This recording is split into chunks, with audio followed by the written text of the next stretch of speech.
Atlas Avenue, a long stretch of road that encompasses everything the city of Kenneth Heights has to offer. Bright lights, flashy signs, nudie bars, showrooms, office buildings, coffee shops, block traffic, street mimes, ritzy restaurants, dark alleys, beat cops, suits, crooks, thieves, and the homeless. My office was located 2 stories up, overlooking much of the chaos. While the street may be home to crazy characters, so was my life. Hello, Mr. J. How the hell you doing today? Good, Edith. One such person was Edith Dietrich, my plucky secretary. She had a dirty mouth, but I wouldn't trade her for nothing. And she isn't the craziest person I had to deal with. Paul Wint, Arthur Phelps, Joey Everknuckle, and the list goes on. I'm a PI, and I often enlist the help of a vast array of crazy personalities. Nearly every year I have a new case. New people to meet, new clues to discover, and new problems to solve. But I do it the old-fashioned way. No technology. Nothing post-1950.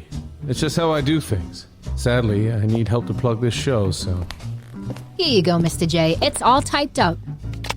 This is the plug? Yep.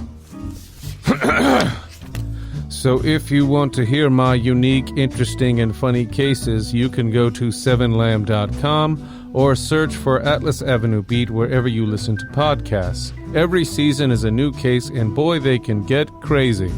How's that? Good, Edith. Thank you. Not sure what a podcast is, but if you're listening to me right now, odds are you do.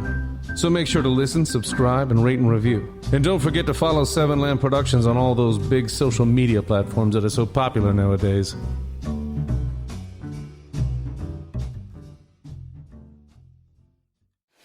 That'd be weird if I was born for this. It really would. You were born for podcasting? Talking about Venom specifically. Hello, everybody! Welcome to another episode of the Alter Ego Podcast. I'm your host, Jack Austin, and with me, as always, is unser Mark. Cyborg Mark, how are you? I is with you. I don't know why I sounded super German on that, but that's all right. Hi, Megan. What up? Hey, Ryan. Ryan? He's not here, but you know who else is here? Oh, ladies and gentlemen, boys and girls from Movies, Films, and Flix fame, we have Mark Hofmeyer. That theme music, You ready? it makes me feel like Tom Hardy feels in Venom. You know what I love about you is always straight to the point. I love that. Sweaty, jumping up and down. I want to eat some tater tots, some chocolate. I want to go on a motorcycle chase. You know, oh, man. You know Some who else bases. wants to go on a motorcycle chase? Who? Ford Supply Company. This episode of the Alter Ego Podcast is brought to you by Ford Supply Company, makers of all natural and organic soaps for men with scents like tropical teakwood, citrus IPA, and cypress pine. Visit their website at FordSupply.com to order online and use promo code Alter Ego to get 10% off your order. Ford Soap. Real soap. What's the next part, Mark? No bullshit. Other Mark? Oh, boy. Is it pungent soap? He went line. Last time we talked about this, we talked about the soap that would burn through The core natural of the metals and go It's through. still going. Still going. Hasn't even come out the other side yet. Yeah. I just grab a beer at night and just look down the hole.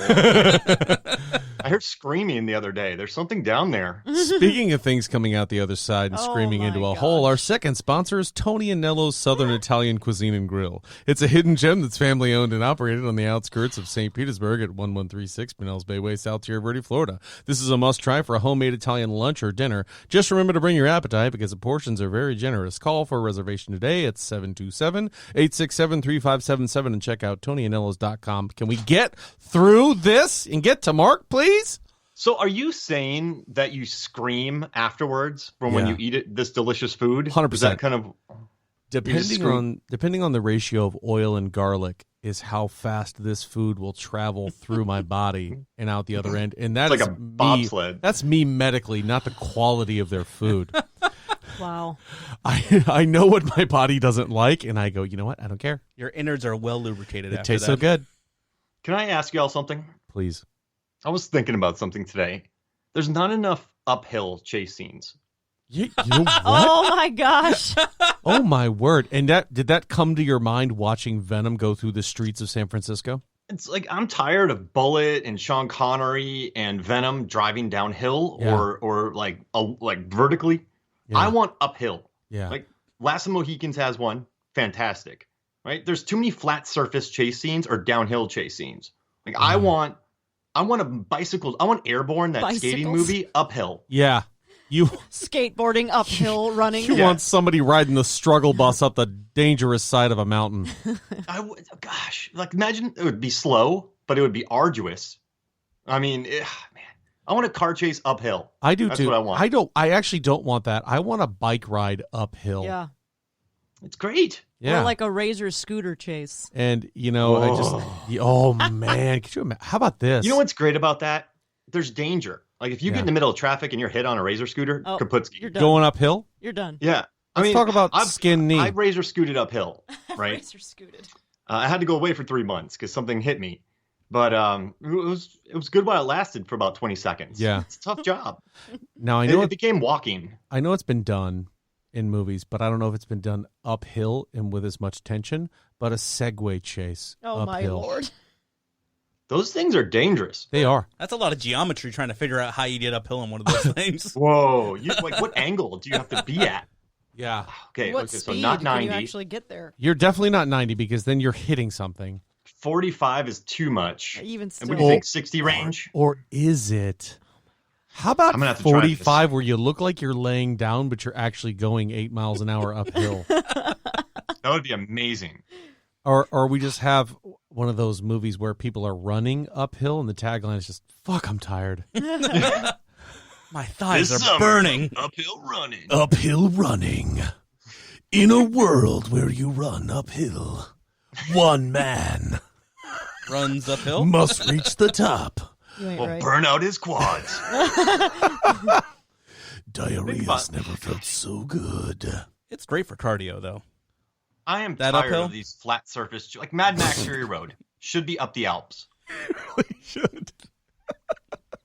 Like, gosh, stop flat surfaces. How about Mad Max Suburban Neighborhood? I mean, if it's in San Francisco, uphill. Yeah.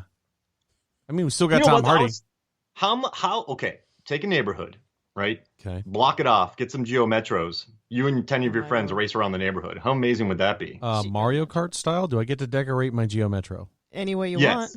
want. It is Yeah. looking like a blue turtle shell with little Spikes? spikes coming out of the top. Yes. How about you? What's your car looking like, Mark? Oh, God. purple. Oh, wait, Robot flames. Mark. Yeah, we'll go Cyborg Mark first. I'm sorry, he was actually pointing at me, which I is was. very hard to distinguish in a podcast format. But he was pointing at me. I do it. I know it's hard to distinguish, and I do it all the time. Oh boy, I just say, I'm thinking. Are we doing just Geo Metros? Is that it, or Yeah. can we do anything? No, Geo Metros. What about a Geo Tracker? Can I use that? Oh, No. there you go. No. Get out No. of here, cheater. We're sticking with the Geo It's like Metro. performance-enhancing yeah, Geos. Geo Tracker. God, jeez, I guess I'm just gonna have to go with Chrome all over. Okay. Metal And- Mario style? Yes, Metal Mario Chrome all over. Okay. With 2 axes coming out of either side, so I can slash tires. Wow. That got dark. How about you? I quit this race. I'm gonna go Toad style since their Geo Metros are pretty. What's the word I'm looking for? I don't know. Geometric. Round. What? Is that where they came up with the name? Oh my god, guys! Did we just They figure it are. out? They're literally like they look like the top of a mushroom. They're just Whoa. Are we thinking about the same car? yes. They're very. It literally is just like a sphere. There I'm isn't just a whole trying lot to of imagine a shape car to that's wheels don't are not wider than the top of the vehicle. I just don't know where we're going to find 12 Geo Metros. Yeah. That's my I can do thing. it. I can do it. All right, Mark, come on, man. Come on, bring us I'm home. putting a shark fin on it, Heck Oh. yeah. right? It's going to be like Deep Blue Sea. I'm going to have the course lyrics you of are. Deepest Bluest all over it. I'm going to have shark blades on every tire, like sticking out. You know what you could do if you want to stay on the Mario theme is do the bullet theme because he has like the shark teeth. Yes.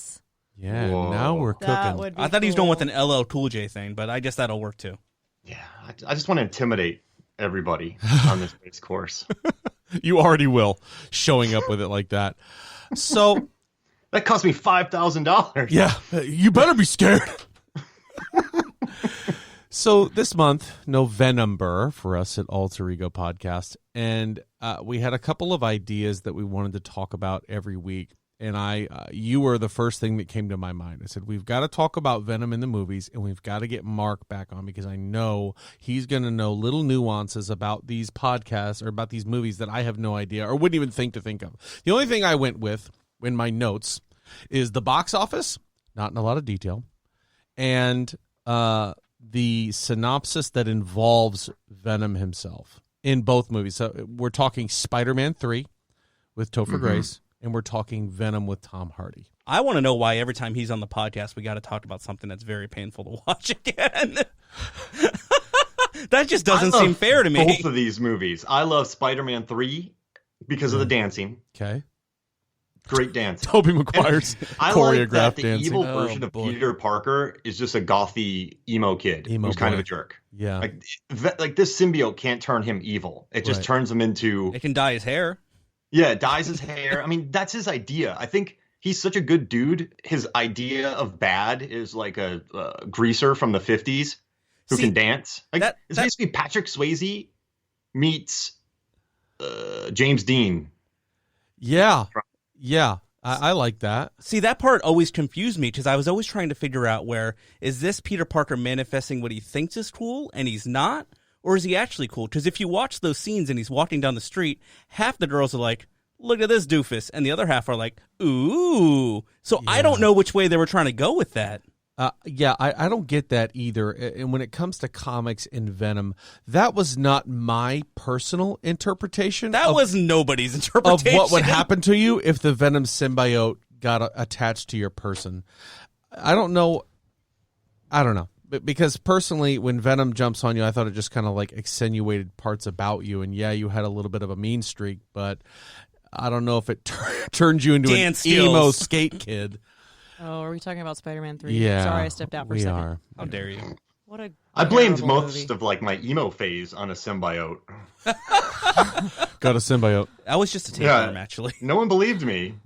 I believe you. It's weird enough to where people don't want to ask questions. So why? So you just came right out and said it that you like Spider-Man 3. Ugh. And I'm astonished. in your defense, it made more money. It made a lot more money than Venom did. That's called bait and switch. Yeah. But however, I mean, That's called it being sorry. part of a long line of other movies.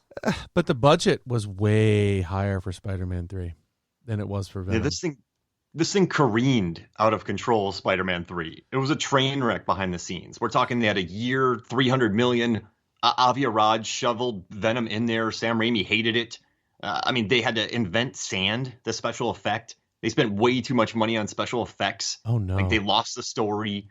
It was a gigantic mess. Like they were just building the biggest sets imaginable, and it was two dueling visions. One guy didn't want to make it, and then it just turned out like Spider-Man 3 with a lot of weird dancing. And I guess I love it because it's so weird.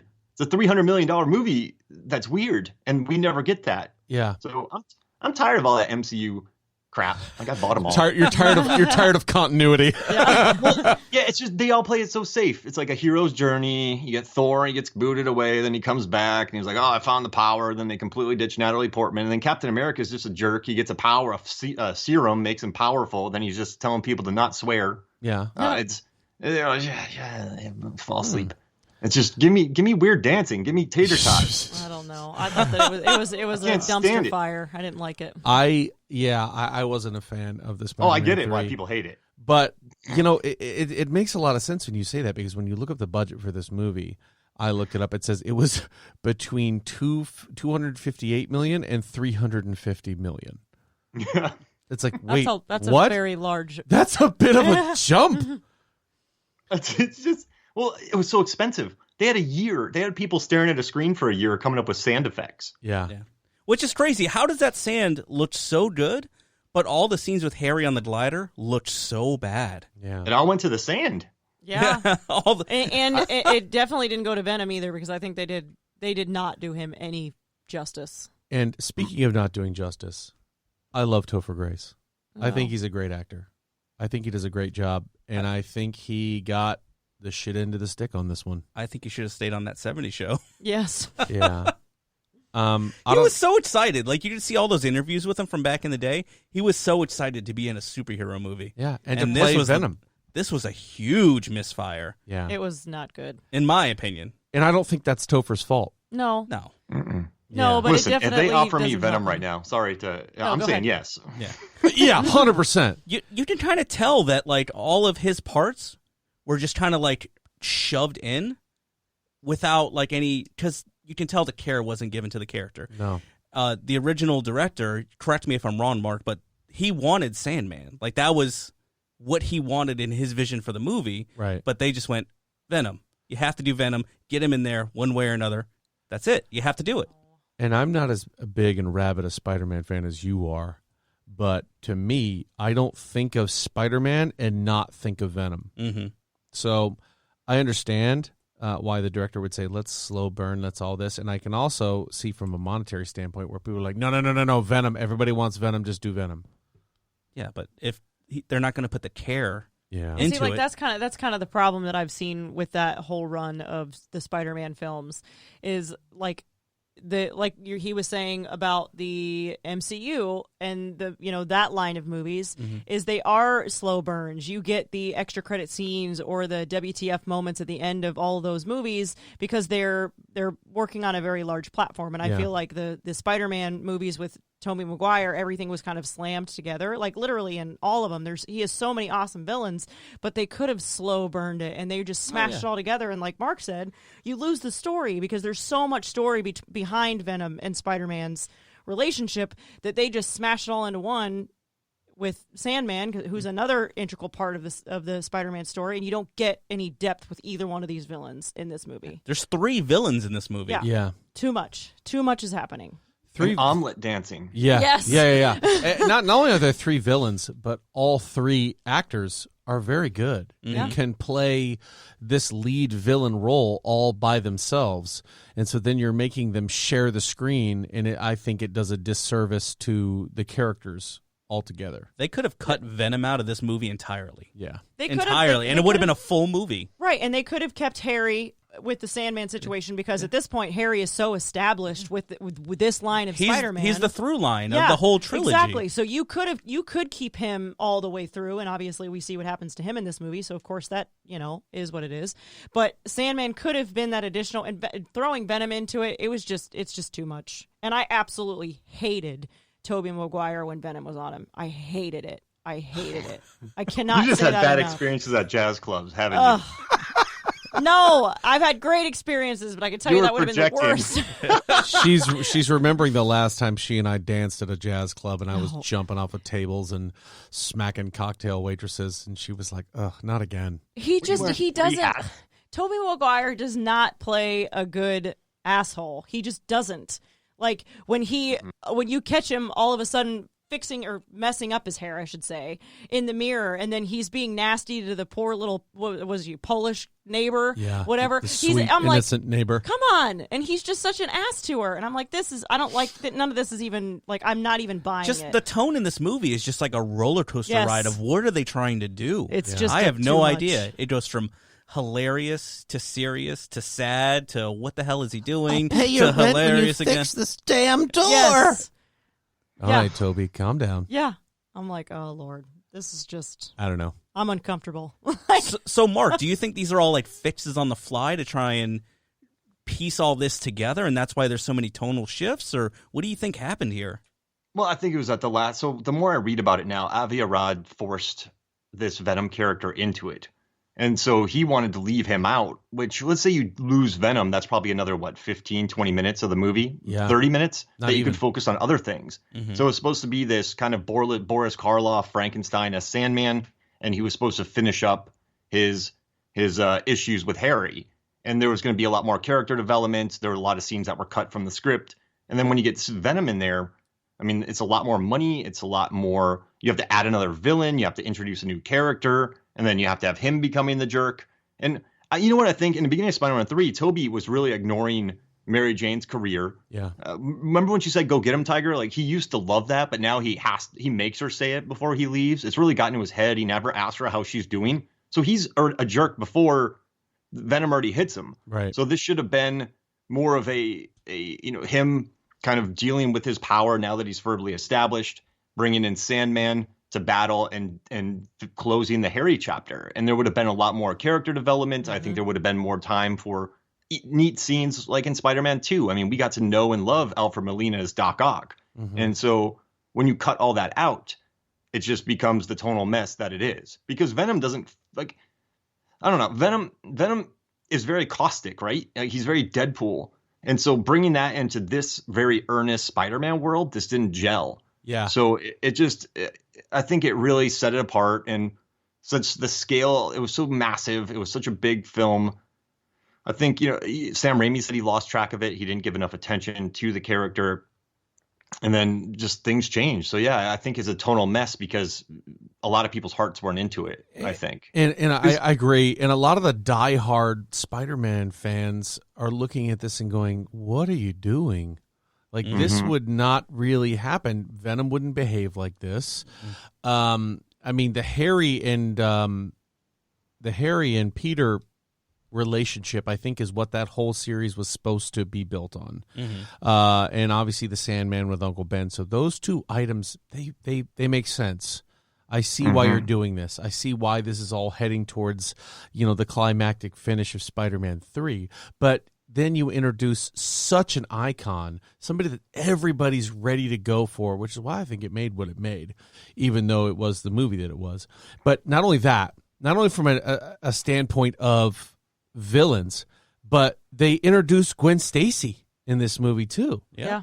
And everybody's like, Just randomly. wait a minute, Just what? back up the casting truck. Let's just drop off every character we have. Yeah. Let's just throw big comic book names in this movie and hope they work. Does Gwen Stacy and Mary Jane cross paths in the comics? They do, but Gwen Stacy's the first love. She's the one he falls in love with first. She's the one that dies in really tragic But Mary fashion. Jane's the more iconic And one. then Mary Jane is who he picks up with after that. So for Gwen Stacy to just kind of be a half-assed, side girlfriend for Peter that he, is just basically trying to make Mary Jane jealous with, for a lot of fans are like, what do you mean? So at what point, I'm sure you know the answer to this, Mark, but like at what point did they give up on 4 in this? Like, was it halfway through production? He's like, we're not doing 4. Like, when did that happen? It's funny you ask that because he wanted to have John Malkovich play Vulture in the 4th one. Boy. Awesome. Only if he has a big frilly collar. I'm in. And it just kind of kept, work continued on Spider-Man 4. Raimi couldn't get the script right. He was continually unhappy with the story, and Sony wanted to bring the Lizard into the fold.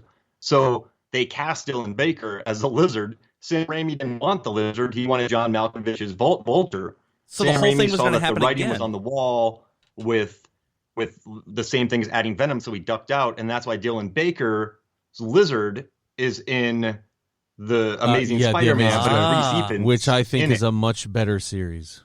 Yeah. Oh, interesting. So literally they made the same mistake twice. They overbooked 3 and then went right into because 4 was supposed to have Mysterio in it too, wasn't it?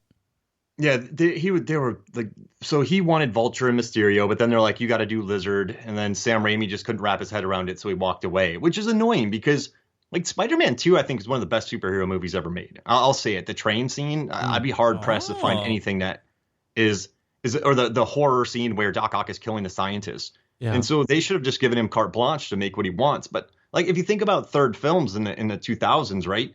You had Blade 3. That was bad. Blade Trinity, they tried to introduce new characters. It bombed. And then you had X-Men The Last Stand. I mean, there's a dude hunting Wolverine with a baseball bat. Like, it's dumb. Yeah. So they weren't really nailing the landing on these third films. So I think it was a 2000s curse until, I think later on when Marvel started nailing the third film in the trilogy. Yeah. But yeah, I mean, they kept making the same mistakes over and over again, and Sam Raimi got out of there.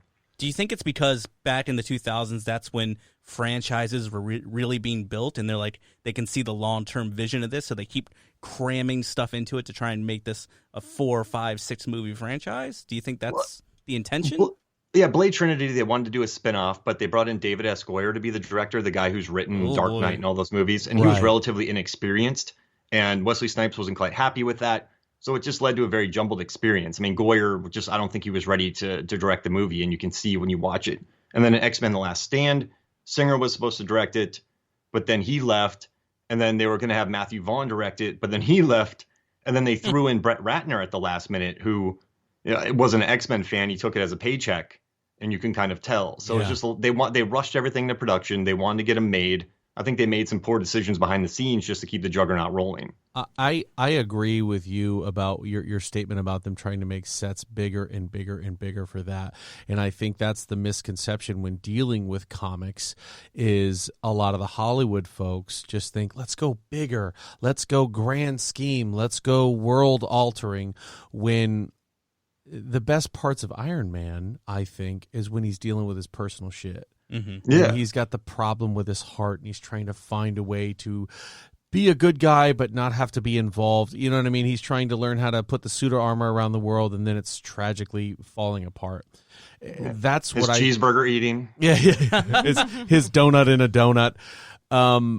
Exactly. I think that's where some of these Hollywood studios have really missed the mark, is you're not focusing on the character itself. Mm-hmm. It really doesn't matter what's happening around, you know, in the world, as long as you have something to focus on. And sure, you're doing Tobey Maguire being upset or not being a good husband to MJ and then becoming selfish with the Venom symbiote. But to me, I was like, okay, I just didn't buy it. But that's like 2 minutes of screen time, and it's very heavy-handed and written horribly. Like, right. I just, if Raimi would have had the reign that he wanted on this, I could see it going 5 or 6 movies, because he would have really throttled it and really stretched it out and really made us care about these characters as time went on. Yeah. I do think they gave him a little too much money in the third one. I think he went a little mad with money too, right? I mean, that seems to always happen. Yep. Yeah, like M. Night Shyamalan, like he's crushing it with lower budgets. Sometimes these people need like hey, listen, Sam, we'll give you $150 million. Like, let's not do 300 this time. I think he would go back more to being creative. Exactly. I was just going to say that it's coming from an artist mindset and standpoint that definitely, when you have limited resources, it makes you dig deeper into your creative side and how you can really make something come to life, as opposed to just having all this money and throwing it against the wall and letting it stick as it goes. So I think you're right. I think the smaller budget definitely gives you a better opportunity to expand on your own creativity. So I guess with that being said, let's take a look at the counterpart. Let's compare it to the newest Tom Hardy vehicle. And I'll do that by first looking at the budget. Beautiful movie. The first movie, $890 million worldwide for Spider-Man 3 on a 300. Let's meet in the middle and call it a $300 million budget. Good gravy. Then you have Venom come out in 2018 with $100 to $116 million budget, and it makes $856 million. I think if you're looking in terms of box office success, you hand that one to Venom. Mm-hmm. But also, movies are bigger now. True. So I don't think that's a fair comparison all the time. I'm looking at it inflation. from the studio's bank account. Oh, absolutely. Set, which is what gets movies made. ROI. Again, not fans loving it. Yeah. Exactly. Return on investment. Mm-hmm. That is what is going to get you a sequel, more so than little Timmy saying, that was my favorite movie. And I think Venom did a lot of things that I didn't like too. Timmy's favorite movie is Venom? 100%. Have you not met Timmy? The kid is sadistic. How old is Timmy? He is 7 years old. And his favorite movie is Venom? Yeah, and he likes when the guy gets his head bit off. Messed up, right? What was his favorite movie before that? His favorite Finding movie before Nemo. that was Citizen Kane. Oh my gosh. Yeah, I think he loves the nuance in Citizen Kane. He loves the shark in Finding Nemo, and he loves the tater tots and Venom. I mean, it makes it all, You all know makes what sense. you Really know what his brings it favorite together. movie was before that? Con What? Air. Oh my Oh, Lord. beautiful film. I love Do you think Con the Air. sled Rosebud could have gone uphill? No. The sled Rosebud. Poor Dave Chappelle. I'm obviously, for our listeners, I am bringing attention to a wonderful podcast that Mark just did about Con Air. Correct? Was it that where you did the seating arrangement and kind of did a deep dive on it? I just turned out the seating arrangement. So I was doing an episode of Deep Blue Sea, the podcast, and we had someone on from Empire Magazine, like one of my favorite movie magazines ever. It's like the holy grail for movie nerds. And while doing it, they're like, yeah, we tried to put it together and we couldn't. So I'm like, I can do it. So I watched it a lot, which was really hard homework. I made my wife make a beautiful graphic. And then I talked to some of the actors to get the specific seats because I didn't know some of the people's names in it. Who'd I you came up speak with to the scene. specifically? I talked to Blade, Ty Granderson-Jones, and Conrad Good, who plays Viking, and then they hooked me up with this guy named Ramirez, who was a stuntman's brother. He's one of the Carson City guys, but he never has a name, and then he disappears during the gunfight. But I had no clue who he was. That's killer, So man. they hooked me up with that, and then like Shea Serrano, like one of my favorite writers, shared it like AV Club. People dug it. It was good. They're all big Like, fans of Alter Ego podcast. All of them Oh, yeah, listen big. to the show religiously. So shout out to them. Thank you. I'm glad they helped you out. Should have Thank just you, called me, guys. man. Should have just called me. I'd have let you know. That's With our, all that's of our your running hookups. joke is that everybody's a big fan of the show. But back to Venom. I think they did a lot of things right, and I think there are a lot of weak points in the movie. To me, and anybody's welcome to agree I with don't know. me. Cyborg Mark seems to agree I with think you. I think he that- agrees more that there's not anything. good in I'm the movie. restraining myself right now. I think We'll the look of it Venom is 1,000 times better Oh, in it's this spot on. movie than it is Spot on. Mhm. for a comic book fan who wants to see Venom brought to life on screen. That scene with him and the SWAT team, I think that's the best Venom's ever looked in a movie. I agree. I think the actor they played, Drake, Carlson, Riz Ahmed? Drake. yeah, I don't think that role was right for him. I could agree with that. I didn't feel he was very menacing. No, he's I not. didn't He's buy not. it. Although you don't really expect it from it, I think that's kind of the point because at first when you first encounter with him, he's talking to those kids, right? Like, isn't that the first time you see him is when he's talking to those Yeah. kids? And he comes off as like such a good guy, and then all of a sudden he's a bad guy. But I think at that point you kind of already know that he's a shithead Mm-hmm. because Tom Hardy figures that out early. Well, Tom Hardy does not. He figures that out the wrong way. Yes, and he that's does. another aesthetic they go into I don't really like about Eddie Brock as a character is that he's already had his disgrace in New York. They don't bring up Peter Parker. They don't bring up anything. It just they just say it as you reported a story you shouldn't have, and now you're in San Francisco. Well, this movie already started off at a disadvantage. It's a Spider-Man universe movie that cannot reference Spider-Man. Yep. that. Yeah. Might as well just take him out of New York City, put him in San Francisco. We all grew up, those of us who did grow up as Venom fans, they will always be together. Yep. Spider-Man and Venom. So this was just jarring to begin with. Mm-hmm. And then seeing them trying to pivot around it really shows the cracks in the story Yeah. to me. You know, the bringing in the Life Foundation and having the symbiotes all there, and they even, I think, tried to shout at look at the comics that were coming out and saying, "Oh, they come from a planet of symbiotes." That's only recently been one of those things that they've started to tackle. Yeah. You know what I mean? Having Null brought into the fold and the god of the symbiotes, and there being millions and millions where he comes from. So how do they play into that now? Is it just a And bunch of juicy things rolling around on a Yeah, planet? yeah, it Pretty is. much, yeah. Yeah, it looks like Wait. one of those oil squeezy balls. Do they have like elevators and buildings and razor No. scooters, or is it just blobs blobbing around? I think it just blobs You know blobbing what? around. I want to bring attention to the fact that you've brought razor scooters into this podcast twice already. What's going on? What do you want for Christmas, Mark? Oh, man. I mean, 2 razor scooters. A red and a blue one, right? Yeah. Yeah. I mean, it's tough. Like, I had some great razor scooting adventures in high school. I used to ride around my Hudson, Florida town. Yeah, he used to have one of those leather biker jackets, and it just had in the back it had stitched "Scoot Boys." Oh, but it my. was Born to BOYZ. scoot. Born to scoot. I can't Yeah. get past Hudson, Florida. Yeah. This was in the 90s, too. Newport This Richie wasn't- right this here, was- buddy. Yeah. We were Oh, neighbors. Yeah. Nice. So, what was your opinion of this movie? Because I said I thought Venom was a better movie. I liked it. Now, you gave me one of your classic marks. Oh, like you had a lot of shit to say when I said that. So, what was your opinion of Venom as a whole? Robot Mark or Mark Mark? You, Mark. We really got to Okay. get this down. Yeah, so a cyborg Mark. I mean, no, okay. So I had low expectations going in. I remember seeing the trailer and kind of like an Eminem song, and he's on a motorcycle, Yeah. not going uphill. And I'm like, there's a motorcycle chasing Venom? And I was always intrigued by the cast. I mean, you have Oscar-winning Michelle Williams, Riz Ahmed, who was super hot. You had Tom Hardy. You had the dude from Veep.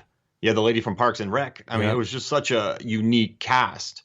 I was a little worried about Ruben Fleischer. Like, the only movie I really dug of his was Zombieland, and he did have a lot of problems with Tom Hardy on set over the script. So I didn't know what to expect. I wasn't too excited. It looked kind of like a really bland film. What kind of But then problems over the script were they having? Do you know anything about that? Well, Hardy hated it. I mean, he really he just had issues with it, and so he was telling people, guys, we got it. So I know some people who worked on this, because they shot in Atlanta, and they just talked about how much Hardy cared for this movie. Like, he put everything into it, and he just wanted the script to be better. And I think that does reflect in the film.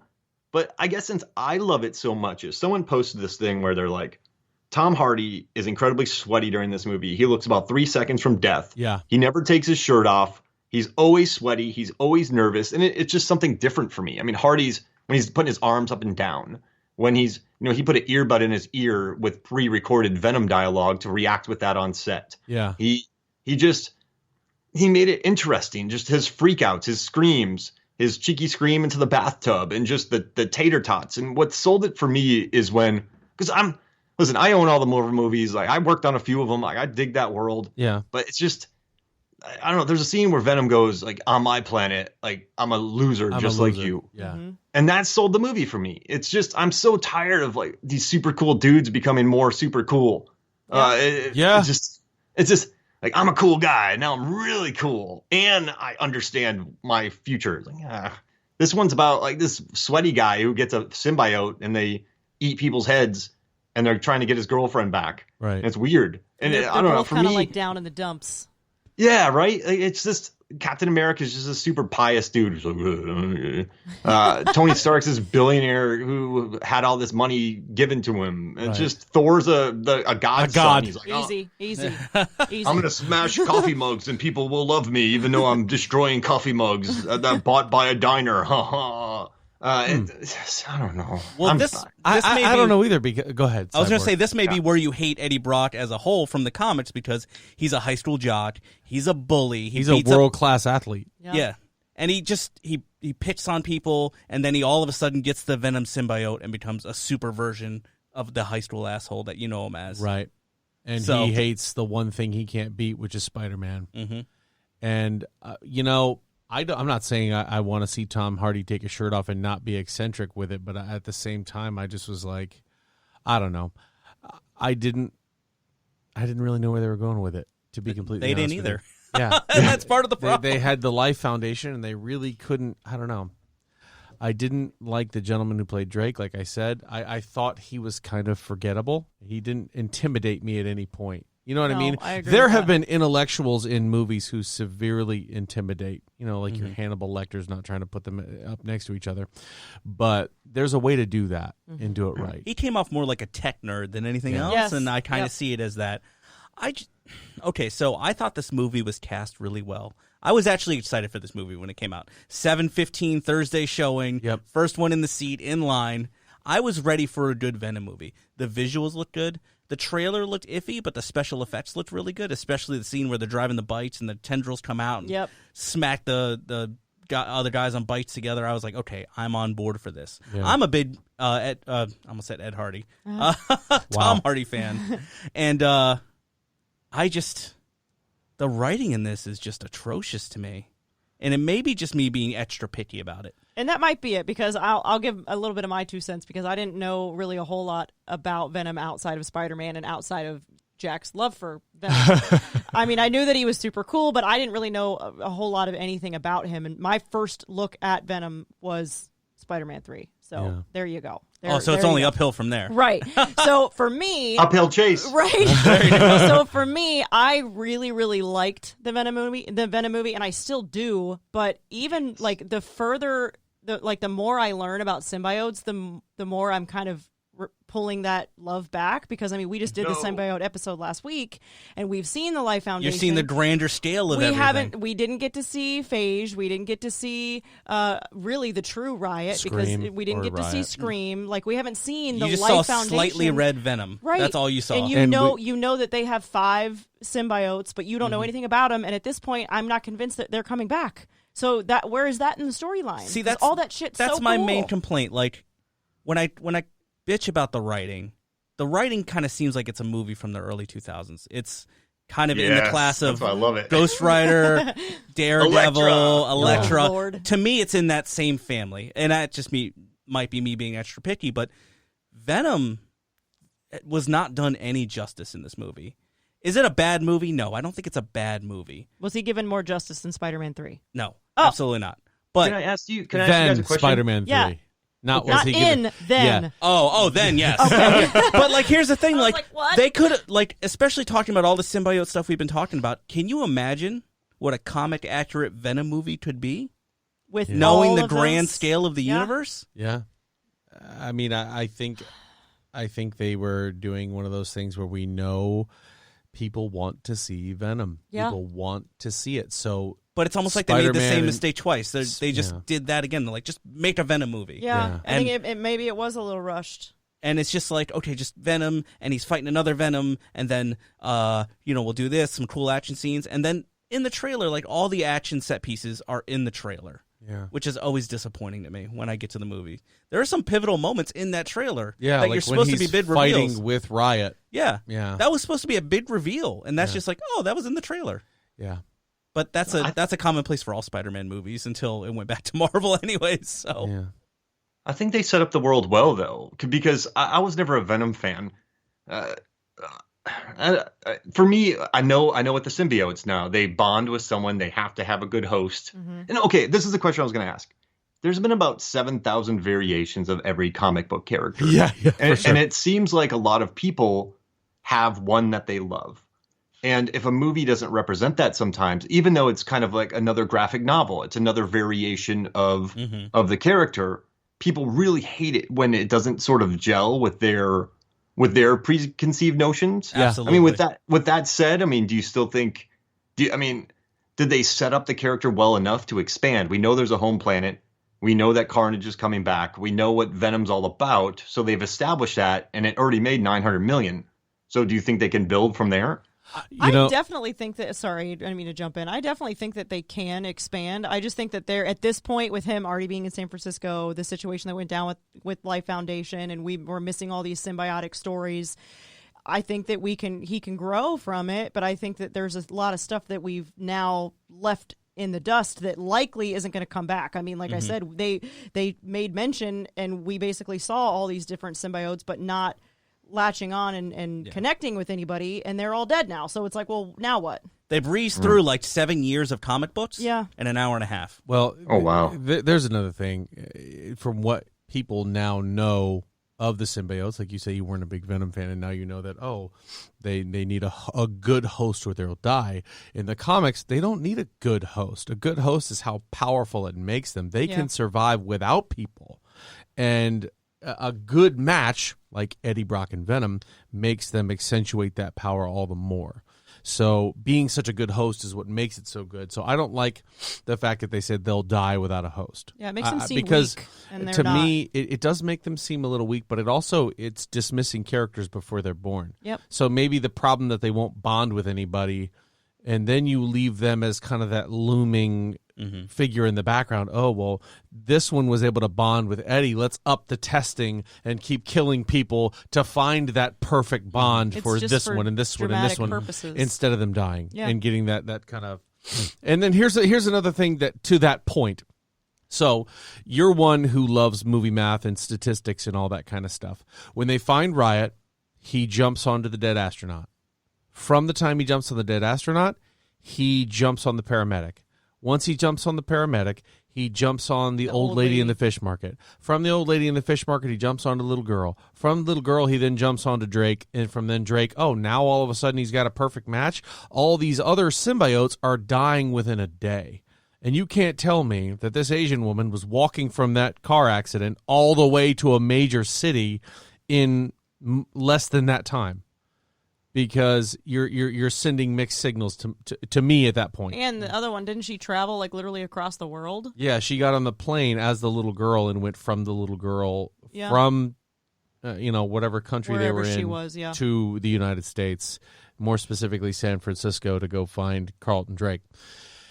And, That's a plot hole. I'm fine with that. Yeah, and I get that. So that's what I'm saying I didn't really like about that. But to your last question of do you think there's room to expand? It's lazy writing. I will tell you that. It's Yeah. very lazy writing. I want a movie with her on the plane. Yeah. Real time. Yeah, Yeah. for sure. Just- That would be a creepy ass movie to have a little girl with Riot inside of her the entire time, and just seeing Riot eventually get tired of trying to act like he's a little girl. Symbiotes on the mention- plane. Yeah, Sam Jackson. Oh boy. But not to mention, Oh, man. is he going the whole time, "Hi, mommy," or is the mom like, "Yo, something's wrong with my kid"? Hasn't blinked in 4 hours. Right. She's just Watching sitting Deep and Blue Sea on a loop.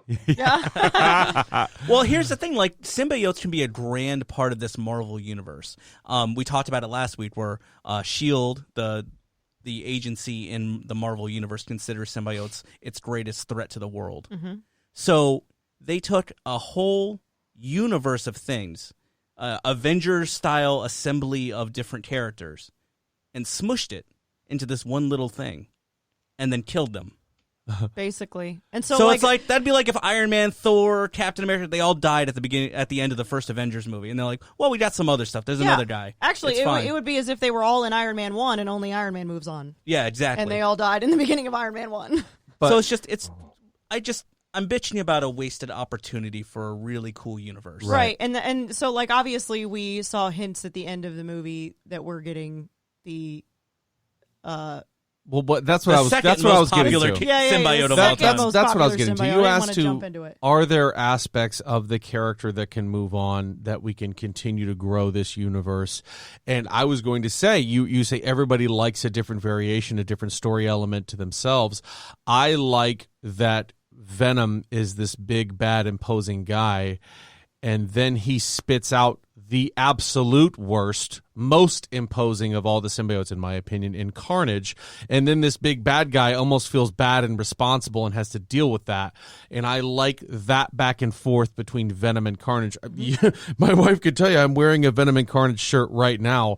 I love that dynamic, and I'm like, that's why I'm still hopeful, because Tom Hardy obviously loves the character, and that's something we say on the podcast all the time. When you see somebody going to portray a comic book character that's near and dear to your heart, it's very important for them to love the character as much as you do.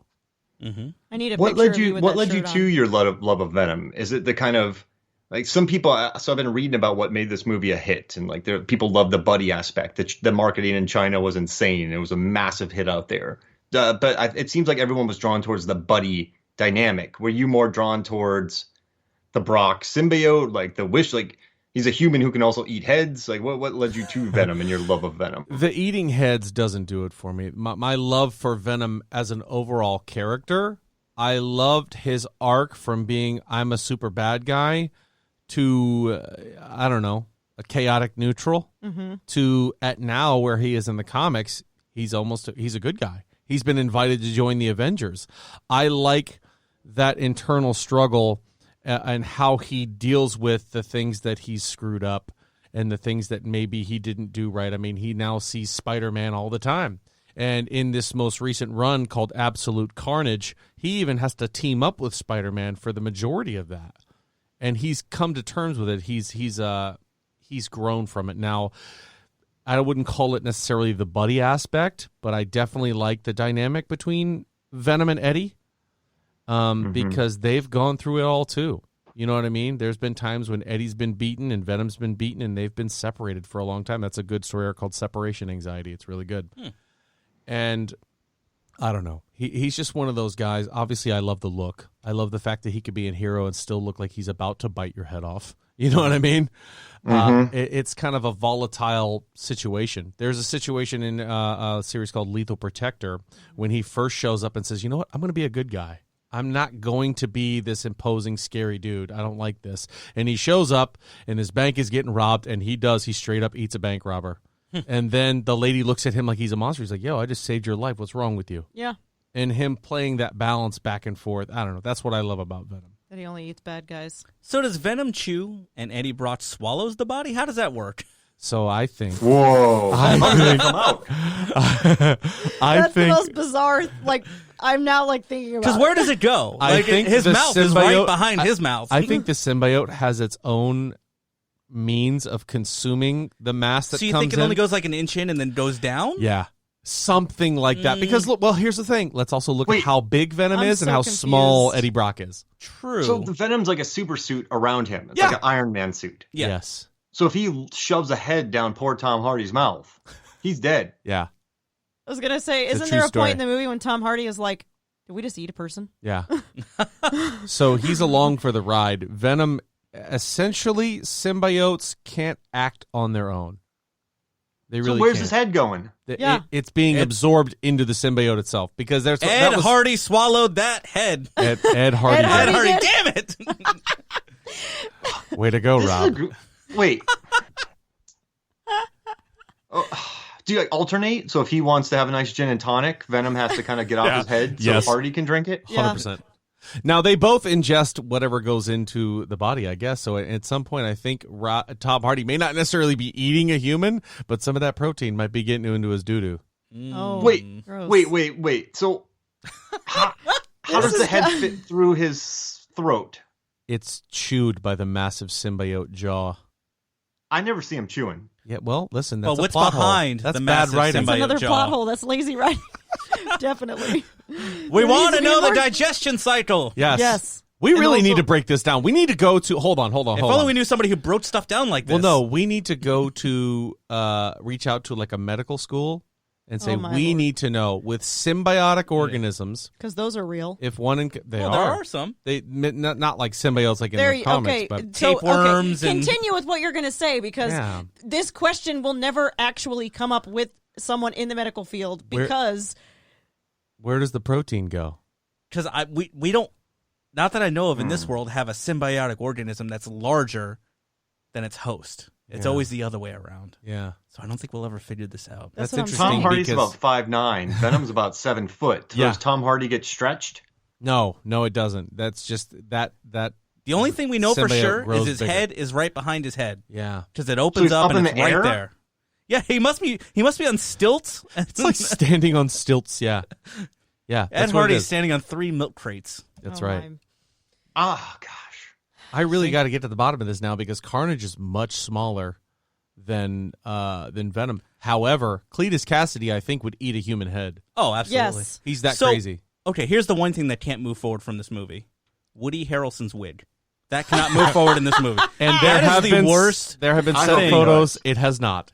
Oh, I hope my. it does. I Me love. too. I want him having that way. Like Jupiter Ascending, that movie's insane and it cost $200 million. I want weird. Give me a weird haircut. Why does he have an $8 wig on? I don't care because it's so comic accurate, and I loved Why it. does he have an $8? He does, but it looks so perfect. Mark, you're on your computer, correct? Mark Hofmeyer, not Cyborg Mark. Cyborg Mark always Human has a Mark computer and working. Cyborg Mark? Yeah. Human Mark. Yeah. You have a computer right now. Type Sure. in Cletus Cassidy and take a look at that gentleman there, and we'll do it on our phones collectively here.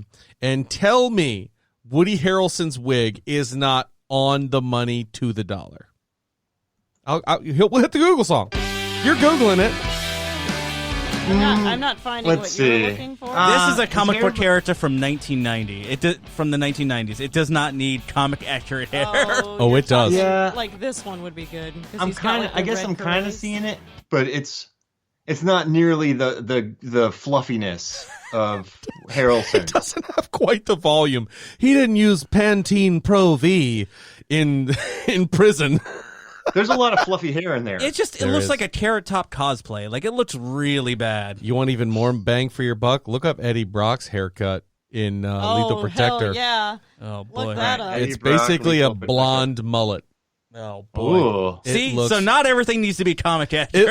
It looks very run and gun. Yeah. Let's see. it Oh definitely yeah. Yeah. Tom I'm Hardy telling could have you. a mullet. It's He fine. really. He'll do You know it. what though? Here's the funny thing: Tom Hardy could have a mullet for this movie. Chicks would still love him. They would Yeah. still flock in droves to see Eddie Brock with a mullet. Do you know how they advertise this in China? No, please tell me. So this movie made, I think, something like $250 million in China. It basically performed better than Star Wars movies. Like, it made bank. But they released these photos of Eddie Brock or Venom holding like an umbrella over his girlfriend's head or carrying her luggage. So he's basically a good boyfriend, is the way it was marketed in China. Gentleman Venom. I like it. I love that. Give that man a monocle. And so if you look up the way that they advertised it, it's pretty cute. I'm gonna look it up Like right they- now. You know what? They- That's going with the post for this episode right now. And so, what did you type in your Google to get on the watch list and find this information? To get on the watch list. But yeah, he's on a subway and he has his arm around the person, Oh my keeping him still. He has an Chinese umbrella marketing.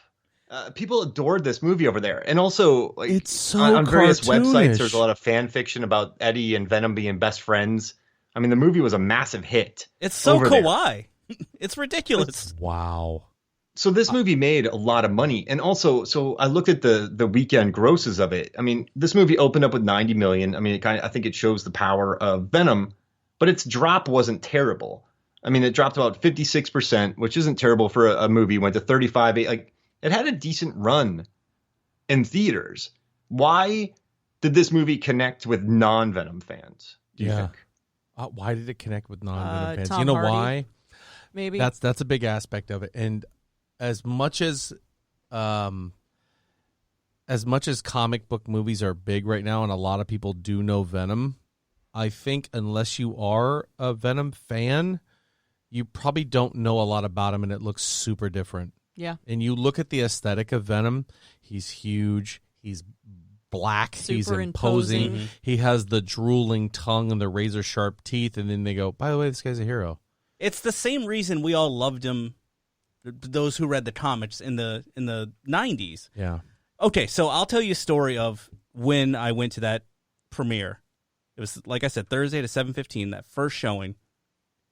During the first 20 minutes of the movie, I can hear a group of guys behind me talking. They're like, oh, who is he? What is it? It's a Venom. What's a symbiote?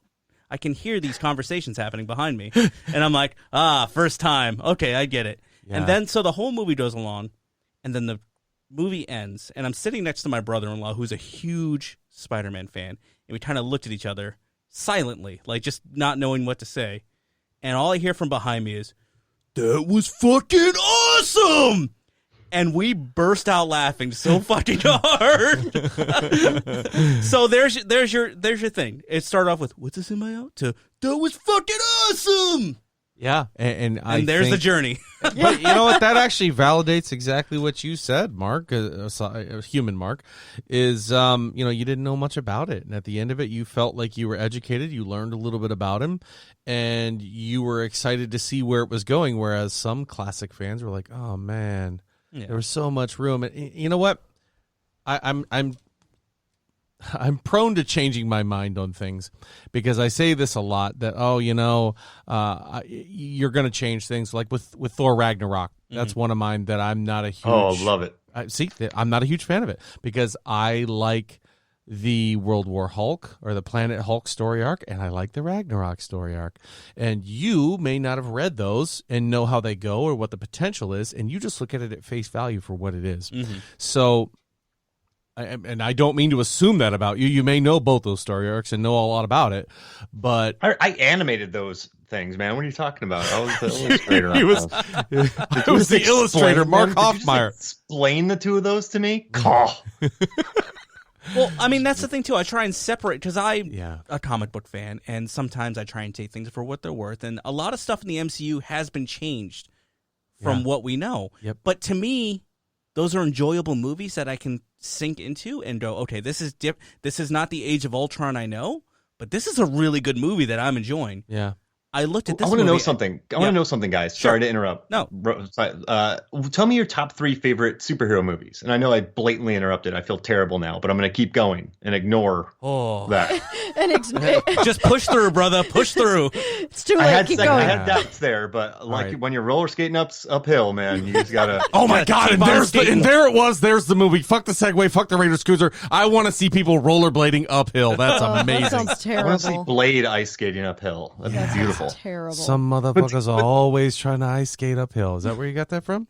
Yeah, that's right. I want to do the math to see what hill you could get up quickly on. But I kind of just want to know your taste as far as superhero movies, just to kind of know what you love.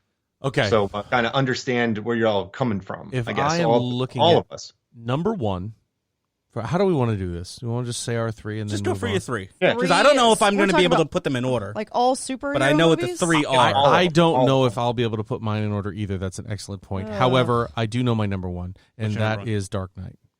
Mm. Dark Knight with Heath Ledger is easily my favorite comic book movie. I think it's fantastic from start You know to how much? finish. I figured out how much cash is in that pile. Really? How much? So I figured out the number. If you go to He's Film discussing the scene when he's burning Yeah, the he's mob's burning half the of the mob's money. money. Yeah. Yep. I wrote an article and now it's on Film Theory. So go on YouTube, Film Theory, and it has like 2.4 million views. It's pretty popular. If that's not on back. That's Yeah, so awesome. I figured out the amount of cash. So you should watch that video. You'll love it. Okay, well then don't spoil it for sure. Tell me afterwards. But gonna and dive also into your other send two? me the link so when I post this, I'll be able to post links to that as well. So what are your other two Yeah, then? you just gave your top three. I have to go with the first Avengers is up there as well. That was just such a kiddie moment for me to see that. And I'm going to sneak one in on you guys. Okay. You're all going to be like, wow, what? I don't know. I might not. Fantastic Four, 1994. Blade. Okay. Ah, okay. Yeah. Beautiful film. Yeah, that's a great Yeah. movie. Blade. I think that is the patriarch of the superhero movies we have today. Doesn't get That enough credit. movie. I also figured out how much blood came out of those sprinklers. Oh, Lord have mercy. Here, can you figure this out too? May he rest in peace. I love him so much, Chadwick Boseman. But why is he the first black lead in a comic book movie? Yeah, and there's Steel. There's a few. Like Yeah. it just. I hate how Blade gets forgotten about because All the Blade time. was That huge in movie was '98. so Without amazing. Blade, you don't get the other ones. I think. Nope. I really think that. And yeah, I mean Wesley Snipes is not going to. And then they tried to push him out with Blade Trinity. Yeah. Ugh. You know, that's the thing. Although I think Mahershala Ali is going to do a fantastic job. I think he's nailed going to knock it out of the park. But I mean, dude, Wesley Snipes was so into that movie. He went around and did the press tours as Blade, not as Wesley Snipes, in character. It makes a difference, man. You're right. And that goes back to what I said. When actors love the role that they're playing, it shows in the final product. I'm still trying to figure mine So out. that's it. Dark Knight, Avengers, and Blade. And I wanted to say Endgame so bad. Honorable mention. I'm going to go with Infinity War, actually, over Endgame. Okay. Guardians of the Galaxy and Aquaman. Ooh. Not in any particular order. That's a tough one. Mine, Batman, 89, Okay. Guardians of the Galaxy. And it's like an 8-way tie for number 3. I was going to say, it was hard, but I know that those are in my top 10. So those are like absolute top in my top 10. So I just went with those. Spider-Man Homecoming. That is a good Oh. movie. Great movie. That is a good one. Michael Keaton, fantastic. Really? Chef's kiss for old Michael Keaton. Oh, huh? absolutely. That was only Can I You got tell the you- double Keats. Can I Oh, tell Guardians, you I'm the sorry. double Keats? Yeah, 2 Keats. Can I tell you my favorite part of that movie? Mm. That movie is the first time I've ever really felt for a superhero in like an emotional way. That's Spider-Man, man. When That's the way it should be. When he is trapped under the brick and he's crying because he's so afraid and he doesn't know how he's going to get out. I felt myself like I felt like I was looking at my son, and I just was like, "Oh my god, I want to help him so bad." Kid can act. Yeah, he can, man. Tom Holland. All right, Mr. Human Mark. Yeah. How about you? Oh, man. So Unbreakable. Oh, That's my favorite of all Nice. time. Okay. Spider-Man 2. Spider-Man love that 2 movie. has- I you think did they're mention just Dr. Tobey Octopus. Maguire, Yeah. Yeah. I love the human. I love that scene where he hurts himself on the subway and the people pick him up and carry him. Yeah, iconic. That's true. Like, Shout out to Joey Diaz. Yeah. Like just the and then Doc Ock, you like him. I Yeah. mean, when he gets killed during that scene where his arms take over, and when he gets the thing snapped onto his neck, and just the humanity in it, and I just think that's my favorite part. And then my third one, I would have to say Ant-Man and the Wasp, because it's Ooh, just I'm weird. surprised you didn't say wow. Ant-Man. I like hey, it. Louise. Hey. I so respect that. And it is so your MO, Human Mark, because of the fact that, and when that movie came out, you can ask Megan, anybody, I raved about it because that is the kind of superhero movie I like because it's not the cliche bullcrap. Yep. It's nice. Even It's- the part at the end where Lawrence Fishburne's like, I'm not going to help you for this. This is not okay.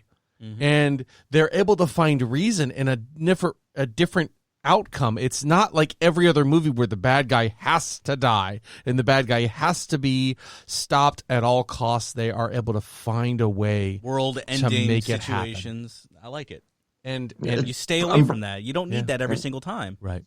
Unbreakable's perfect because of how human it is. It's just, and I love the villain, Mr. Glass, and his logic. It's very simple, but he's just thinking my bones shatter.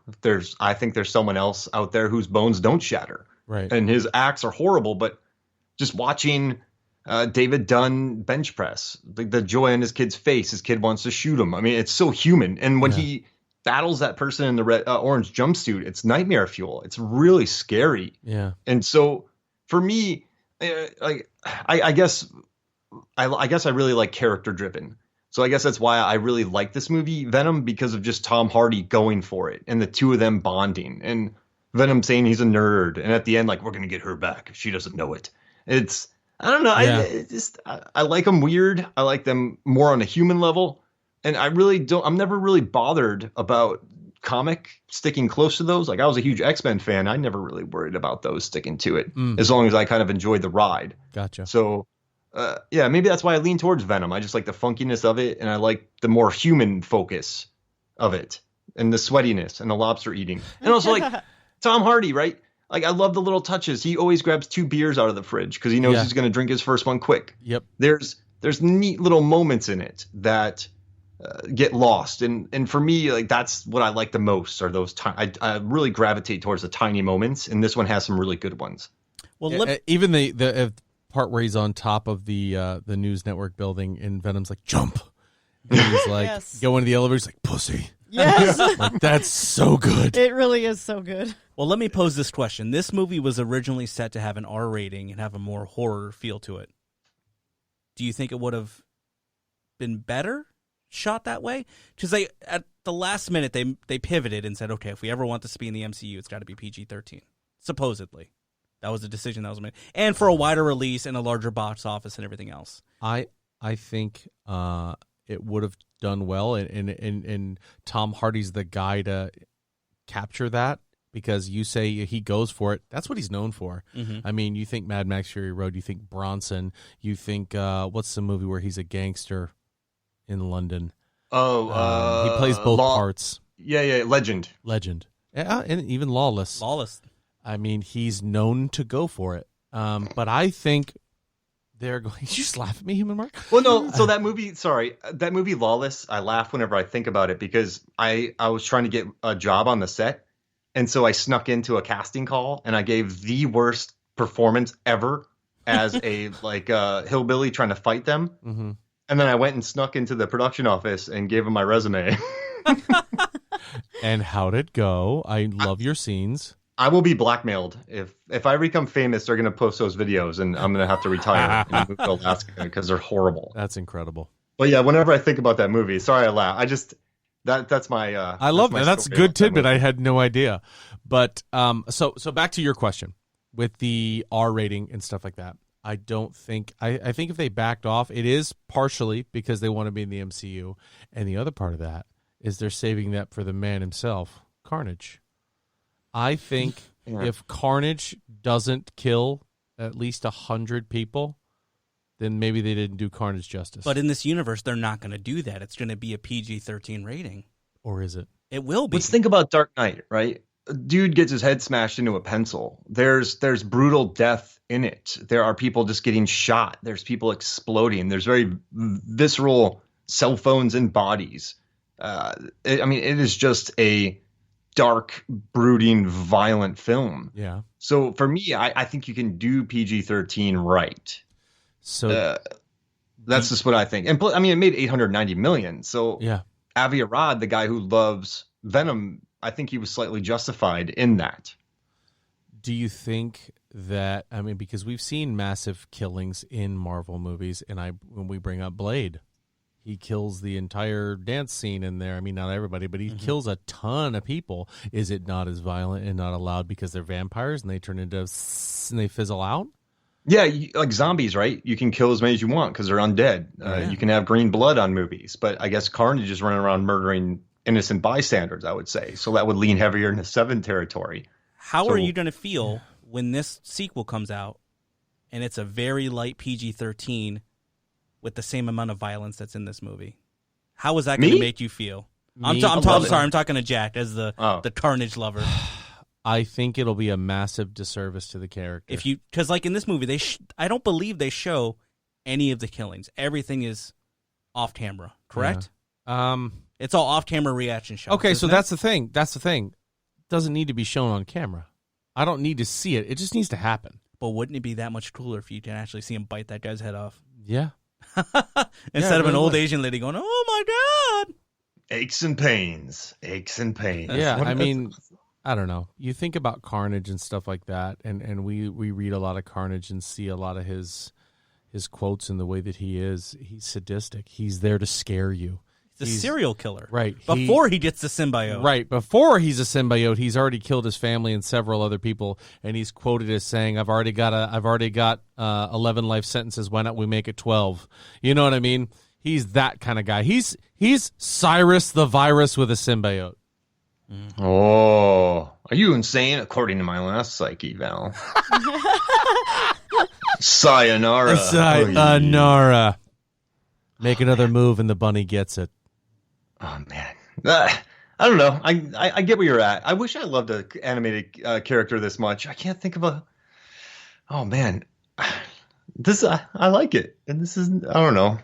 I guess I'm the wrong person to talk to because I just like weird, funky movies featuring people eating lobsters in tanks. That's all right. I love different perspectives because I know a little bit more about the character. And to me, when you react like that, it helps me appreciate a character more. It helps me love them more for different reasons. You know what I'm saying? And my wife mentioned Aquaman.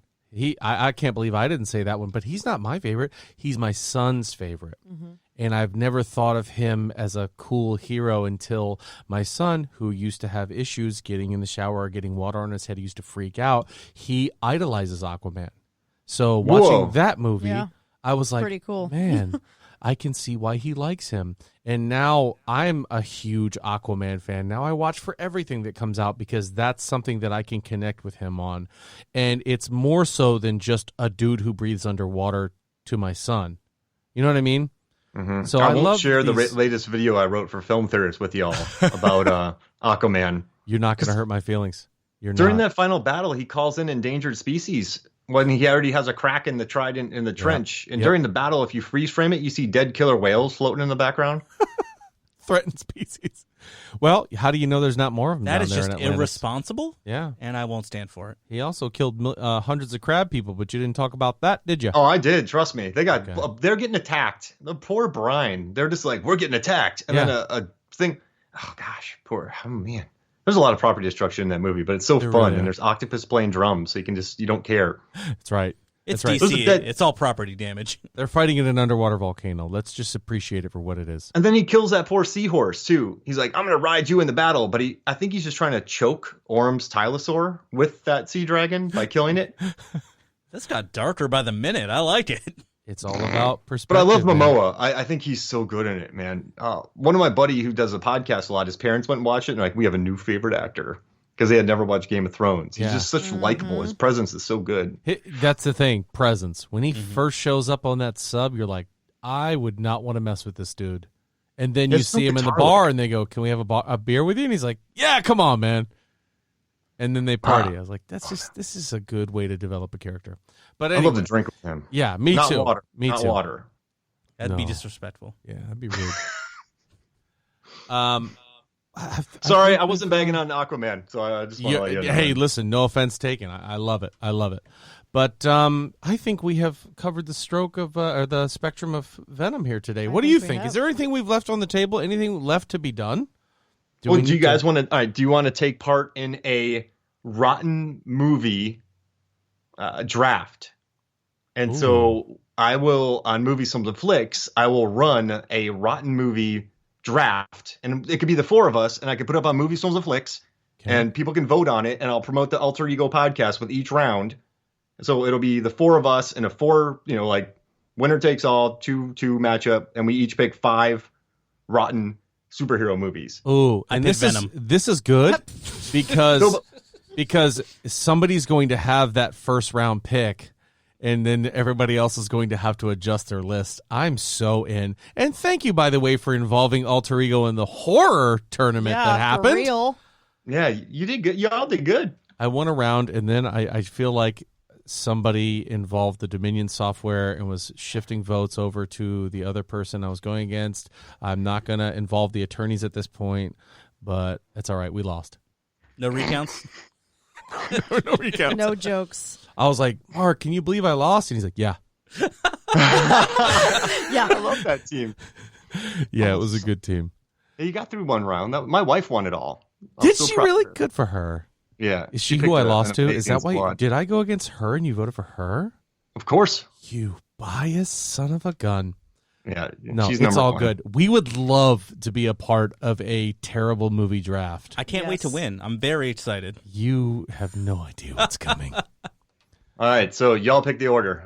I don't want to pick. Oh, we've got to do the number randomizer. Yeah, here, yeah. buddy. We've got a 100%. random. Are we doing this Okay. right now, or are we doing it later? No, I No, let's do it right now. Let's do it. We can do it quick. Oh, shit. 2 rounds? Okay. Everybody gets 2 picks, and then we're going to do the random number generator. I'll do 1 through 4. Okay. We ready for this? Sure. Yeah. 1 through 4. Let me get to the random number generator. All right, hold on. You guys talk about something super interesting. Superhero movies. Yeah. And this is rotten, as in like not good. Yeah. Oh, so under 60% on Rotten Tomatoes. On their tomato meters, under 60%. Does a cinematic release qualify it as a movie? No, you can go as long as it's a superhero movie that is rotten. You can use it. Okay. Okay. Superhero Well, movie it's gonna that's be fun. rotten. I don't really know if I like that. How about this? I like it because Venom's rotten. We'll so we're draft just our playing off teams that right theme. now. But see, I don't know all the rotten movies. I already got my first pick. I Locked just and loaded. know what the bad movies are. It's got to be under Ugh. what percent? 60%. Damn it. So Everybody get we'll off each your pick- phones. What are you doing? I'm doing the Let's do random it. number Let's generator. Each, Okay. let's each I don't pick have a 3. clue if it'll be we under each get 3 60%. picks. How's that? You Because got- 5 might take You forever. gotta guess. Okay. Oh, you Three really, picks. you really have to guess? Yeah, I'm I not thought- touching I my thought- phone. I Phone's thought up. I thought it had to be under 60% in order to I'm qualify. going. Here's I'm how going we're to go doing it. first. I'm taking Punisher Warzone. as Okay, my first pick. Oh. So hold on. We got Mark going first. So Mark, that's going to make you number 3. Ugh. So I'll take 1. That'll be me. I'll go next. And then you 2, which ones want to go next? I'll go next. Megan. And bat and cleanup is the cyborg. So wait, but what if we don't know if it's under 60%? Okay. Mark, you've got Warzone. Yeah, Punisher Warzone. So just type in. If you have your phones, just type in the name, and then Hold it'll on. pop We've up got on the very bottom. we've You'll got a see if it's computer. fresh or rotten. We got a computer right here. Let's go with the computer. After I So learn I'm- how to create. But see, a I'm just trying to window keep on this everybody Mac. from typing in lowest rated superhero Of movies. course, let's keep it here. We'll keep it fresh, right? So if somebody Rotten has one they want to Tomatoes. list, read All it right. out. Yeah, Rotten I Tomatoes. can send you a link to a thing right now if you want. I found a good thing for it. We've got the site up right now, so we'll see how it is. So your first one was Punisher Warzone. Mine, please be under 60%. I'm going with Daredevil. Ooh, Daredevil. I like it. 44, baby. The Hooflack. Yeah. All right. That's right. my first one. Daredevil. Megan, you're up. I don't think it's under 60%. Let's Thor see. Dark World. Thor Dark World. Everybody hates that movie. Oh yeah, you're. That's 65. Oh, so close. Watchmen. Watchmen. That's 70. Fuck! That one was rated pretty high. I don't know. Uh-oh. You want to pass and come back to you? He's got one that he doesn't want you to use. I know for a fact. That's what he's got. Oh, I just drew a blank. I'm not going to be able to do this because I Yes, don't know. you can. We've seen these terrible You movies. know what? Mystery Men. Mystery That's a Men. fucking superhero Ooh! There movie. it is. There it is. Or League of Extraordinary Gentlemen. Damn it, that was mine. Mystery Men. Wait, what's the number it's got to so be at? Because 60, Mystery you want Men's that at one? 61%. Oh, it's a League of Extraordinary She said Gentlemen, LXG. right? All right, let's see that one. League of Extraordinary Gentlemen. Well, it's rotten. Is it? It's probably Yeah. very rotten. Yeah. I just covered it on the show, and League it's of rotten. Extraordinary Gentlemen from 2003 is ranked with. Come on! Yeah, it's definitely. 20. Oh wait, no, wait, that's not it. 17. Wow. Oh my God, that is bad. I love that movie. It's fun. Yeah, I dig it. All right. Sorry, right. Mark. Mark, what you got? Let's try Amazing Spider-Man 2. How dare you? Ugh. So I'm not going to take this one, but you guys know the Blade 1 and 2 are rotten. I did not know that. I did not know Blade 1 was rotten. That's a disservice. And I'm not going to pick it. I'm going to take The Punisher with Tom Jane. Wow. You So are Punisher really... Warzone with Ray Stevenson and Punisher with Tom Jane. Oh, I got a good number. Spider-Man 2 for Cyborg Mark. Amazing Spider-Man 2. I'm offended. What'd you go with? Punisher. Punisher. Original So I have Punisher. Punisher Warzone and Punisher. Okay. Jeez. For number 2, second round pick, I've already started the franchise here with Daredevil. What do I go with next? And I've only got 3. Ugh. I mean, there's the Batman and Robin. No. That's what I'm going. What's the one with Mr. Freeze? Batman and Robin. Forever? That's Batman Forever. Oh, Forever, maybe. Wait, no, Batman and Robin with Mr. Freeze. I can't remember which one. I can't remember which one it is either. Shame on me. Forever's with Jim Carrey. I think that one's rotten too. Batman and Robin. Oh, that is. Yep, that's mine. Batman and Robin. All right. I know mine.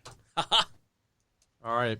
Only because well, not super recently, but it was recently talked about on the show. Ghost Rider 2. Ooh. Oh, that's a good one. That's got to be rotten. That's a good That's one. a hot There's garbage no movie. way Don't even have it's to look not. that one up. That is a hot There's garbage no way it's not movie. rotten. Okay. Cyborg. Catwoman. Ooh. Oh, that's got to be rotten too. That's a good All right, That I'm one gonna might be take in the the 40s. Punisher Can we with look that one up? Oh, my All right, gosh. there we go. I'm taking the Punisher with Dolph Lundgren. Why are you... You're just this guy. You've done this. Oh, my gosh. They're both 29 or 28. The Punisher movies are in the 28-29 range. So your list consists of Warzone, Punisher, and then Punisher Dolph. That's how I've got it written down here. Golly, now I've got to What's end it Catwoman at? strong. I need to know. 9. 9%? 9%. Yes. Oh, boy. Oh, man. I think it's going to be rated good, so I don't want to pick that one. Oh, I know what mine is. How long is my timer here? Good Lord. Dun, dun, I'm trying dun, to put a dun. variety in there of different. Me too. That's what I'm trying to do as well. You got I'm it. trying You got to mix it up a little bit. So I've Judge got Dredd my is on next here. one. Spawn. Don't list them because I don't want him How to take mine. dare you bring Judge Dredd into this? He actually, yeah. And Spawn. I like both those movies. Well, I loved Extraordinary Gentleman, and that movie's Yeah. obviously got awful. Oh, boy. We got to talk after this. Oh, this will be perfect for me. The new Hellboy. Was it rotten? I Oh, yeah, doubt It it. shouldn't be. 18%, I think. Or David 28 Harbour. or 18, right? You know, That you know is what else? 21. disgrace. 18. Yep, You know it's what my else is jam. going to be on there? I loved the this Fantastic movie. Four movie, the newer one, or not the newer All one. three but of them the are. 2015 Oh, All four of Stick? them are. All four what are? All four of the Fantastic Four movies are rotten. Gotta be. They're terrible. Green What was Lantern. yours? Green Lantern with Good Ryan one. Reynolds. Ooh. Green Lantern.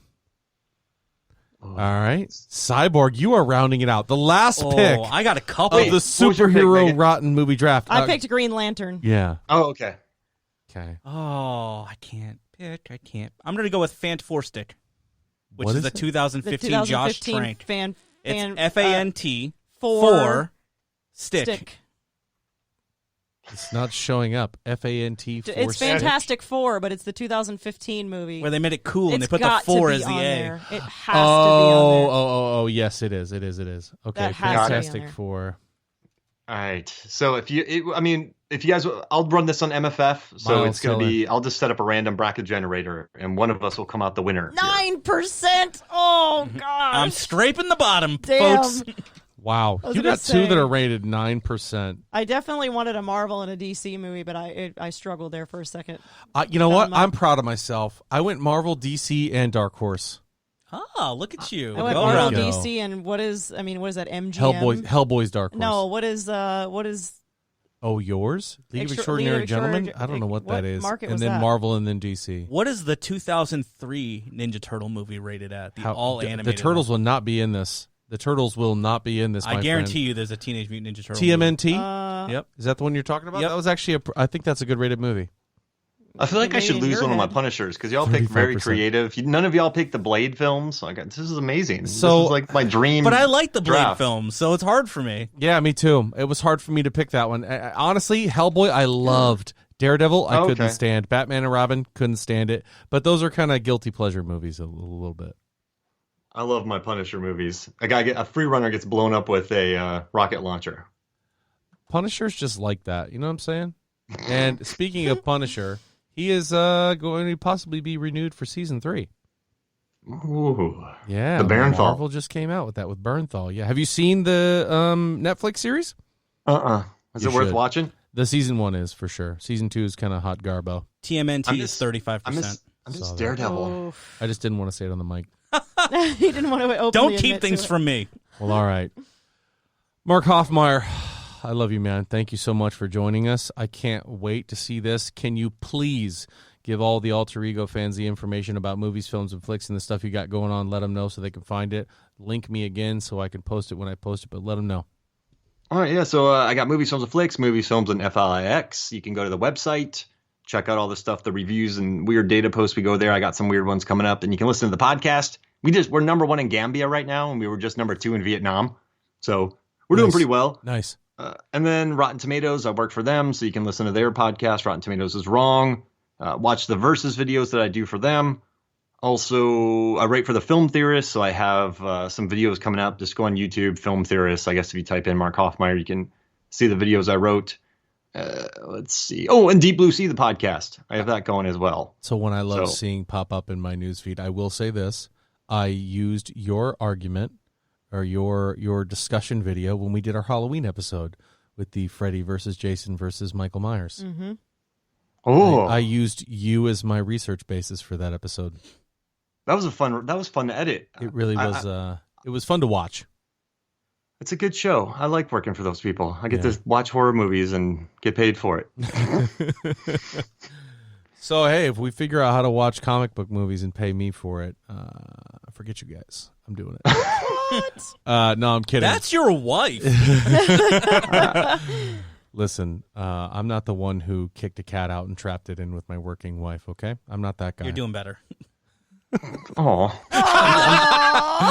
man. But yeah, so now that human Mark, I'm feels destroyed really right bad now. about it. He's sitting That there got personal. somber. Please check out the draft. Please check out Movies, Films, and Flix. Thank you for listening to us over here at the Alter Ego Podcast. Mark, tell them where they can find us. Which Mark? Oh, you, buddy. You know Oh, it. I'm looking at you, pointing at you you. can find us at the Alter Ego Facebook, places. Instagram. You can go on iTunes, anywhere you listen to podcasts. I'm not the Mark you were talking to.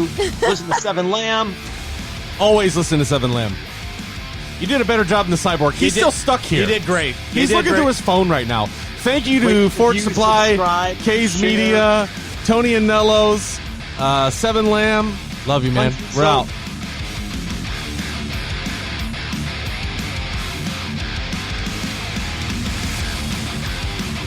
Mark, you still there? Yeah, I'm still here. Cool.